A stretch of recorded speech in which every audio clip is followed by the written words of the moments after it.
Hello guys, welcome to Goodwill Education, one stop destination for academics। तो आज हम BA English honours के part third में basically जो हमारी प्ले है, जो हमारा लुक बैक इन एंगर, आज हम उसकी ब्रीफ समरी को पढ़ने वाले हैं, जिसके लिए कुछ समरी पॉइंट्स मैंने नीचे लिखे हुए हैं, या हम इस नोट्स में हमने कुछ समरी पॉइंट्स डाले हुए हैं ताकि उसके अकॉर्डिंग सीरियल वाइज समरी आपको आसानी से समझ आ सके। तो चलिए हम अपनी इस ब्रीफ समरी को शुरू करते हैं। हमारा सबसे पहला पॉइंट है Jim Potter and Cliff Lewis read newspaper. Jimmy Potter and Cliff Lewis read newspaper. So guys, सबसे पहली बात कि ये प्ले है जिसकी शुरुआत जो एक्ट 1 का जो सीन 1 था उसकी शुरुआत होती है, जहाँ पर जो जिमी पॉटर है वो अपने फ्रेंड क्लिफ लेविस के साथ न्यूज़पेपर पढ़ रहे हैं। एंड दूसरी तरफ जो जिमी की वाइफ है एलिसन पॉटर, वो खड़ी है, जो कि और खड़े होने के साथ साथ वो क्या कर रही है, वो जिमी की जो शर्ट है उसको आयरन कर रही है। अब जिमी जो है वो यहाँ पर एक ऐसे इंसान के रूप में दिखाया गया है जिसकी जो मतलब मेंटेलिटी है वो थोड़ी इल है।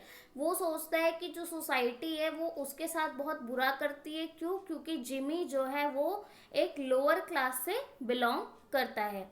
तो इस वजह से क्या होता है, न्यूज़पेपर पढ़ते पढ़ते वो सोसाइटी को एक्यूज कर रहा होता है, एंड मतलब सोसाइटी को लेकर जो उसका समाज है उनके बारे में बोल रहा होता है बुरी बातें कि मतलब मेरे समाज ने मेरे साथ कभी कुछ अच्छा नहीं किया। तो एक्यूज करते करते अब वो किन लोगों को टॉन्ट मारने लगता है, वो टॉन्ट मारने लगता है अपनी वाइफ यानी एलिसन पॉटर और अपने दोस्त यानी क्लिफ लेविस को। उसके टॉन्ट्स को, जिमी के टॉन्ट्स को डेली सुनने की वजह से एलिसन जो है वो बहुत ज़्यादा टेंस्ड हो जाती है। एंड इनफैक्ट बात ये है कि एलिसन इस टाइम पे प्रेग्नेंट है एंड वो इस फैक्ट को छुपाती है। किससे? जिमी से। वो सोचते हैं कि अभी जिमी को मतलब ये न्यूज़ देने का सही टाइम नहीं है। तो इस चीज़ को लेकर जो क्लिफ है, जिमी का फ्रेंड, वो बोलता है, सजेस्ट करता है एलिसन को कि उसे जो ये न्यूज़ है वो जिमी को दे देनी चाहिए। तो वो डिसाइड करते हैं कि वो जिमी को अब बता देगी। तो जैसे ही वो जिमी को बताने वाली होती है, एक दिन सीन में वो लोग अपने मतलब रूम में बैठे होते हैं या उस मतलब अपार्टमेंट में बैठे होते हैं, तो तभी जैसे ही वो बोलने वाली होती है कि जिमी को बताने वाली होती है अपनी प्रेगनेंसी के बारे में, तभी वहाँ पर क्लिफ एंटर करता है और इसकी वजह से एलिसन जो है वो बताते बताते रह जाती है। अब ऐसे ही जिमी जो है उसकी लाइफ कंटिन्यू रहती है, टॉन्ट मारना, अपनी वाइफ को टॉन्ट मारना, अपने फ्रेंड को टॉन्ट मारना, वो ऐसे ही मतलब कंटिन्यू रहता है। एक दिन हेलेना का जो कॉल है वो आता है एलिसन को।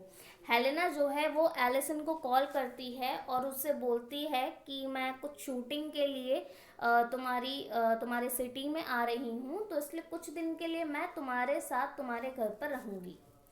अब जिमी जो है, एक्चुअली में जिमी को हेलेना पसंद नहीं है। क्यों? क्योंकि हेलेना भी एलिसन की तरह एक रिच क्लास फैमिली से बिलोंग करती है, रिच क्लास सोसाइटी से बिलोंग करती है।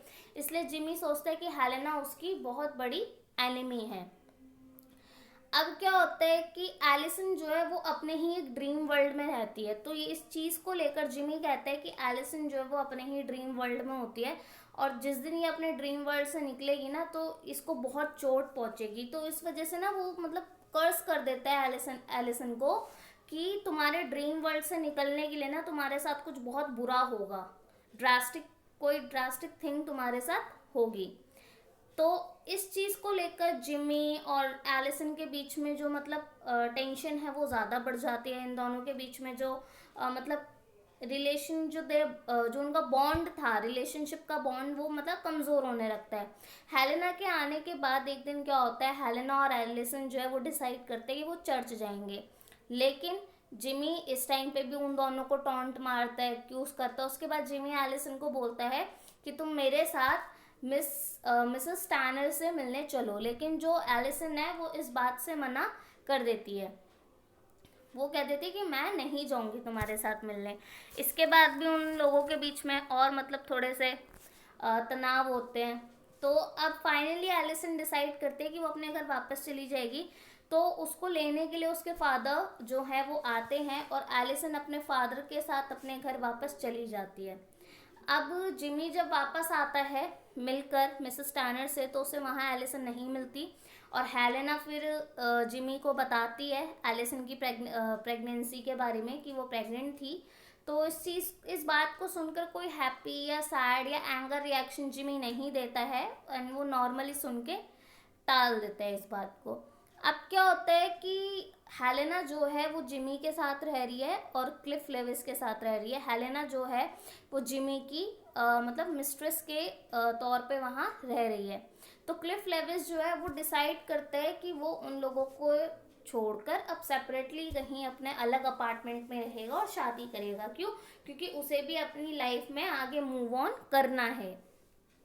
तो वो वहाँ से चला जाता है। तो जिमी इस बात पे थोड़ा सा दुखी होता है बट वो शो नहीं करता। वो यही बोलता है कि क्लिफ लेविस जो है उसका बहुत अच्छा दोस्त था एंड उसने मेरे बुरे टाइम में मेरा साथ दिया, मतलब उसकी तारीफ करता है क्लिफ लेविस की जिमी। अब क्या होता है, एक दिन सडनली एलिसन जो है उस अपार्टमेंट में आ जाती है जहाँ हेलेना और जिमी रहते थे। तो हेलेना जब एलिसन को देखती है तो उसे अपनी गलती का एहसास होता है और वो कहीं ना कहीं बहुत गिल्टी होती है कि उसने एलिसन और जिमी की जो मैरिड लाइफ थी उसमें उसने दखल अंदाजी की एंड अपने ही बेस्ट फ्रेंड के मतलब हस्बैंड के साथ वो रह रही है। तो इसलिए हेलेना वहाँ से चली जाती है। तो जिमी को थोड़ा सा दुख होता है हेलेना के जाने का, लेकिन उसके बाद जब एलिसन वहाँ आती है तो वो जिमी से माफ़ी मांगती है, वो वहाँ रोती है क्योंकि उसके बाद वो बताती है कि कैसे उसका मिसकैरेज हो गया था एंड बहुत ज़्यादा रोती है और वो मतलब फ्लोर पे गिर जाती है रोते रोते। तो फ्लोर पे नीज पे बैठकर वो रो रही होती है। तभी जिमी जो है वो वहाँ आता है और एलिसन को गले लगाता है और यहीं पर वो एक दूसरे को माफ़ करके हैप्पी नोट पर एक हैप्पी एंडिंग के साथ इस प्ले को ख़त्म करते हैं। सो आई होप गाइस कि आपको जो ये समरी थी, ब्रीफ समरी इस प्ले की, वो समझ आई हो। एंड अगर आपको कोई भी डाउट होता है तो इसके लिए आप हमारे कमेंट बॉक्स में अपने डाउट्स डाल सकते हैं। And don't forget to like us, share us and subscribe us guys. And इसके साथ साथ अगर आपको इससे रिलेटेड नोट्स चाहिए या बाकी की फर्दर इंक्वायरी के लिए हमारे डिस्क्रिप्शन बॉक्स में जाना ना भूलें। That's it guys, thanks for watching us.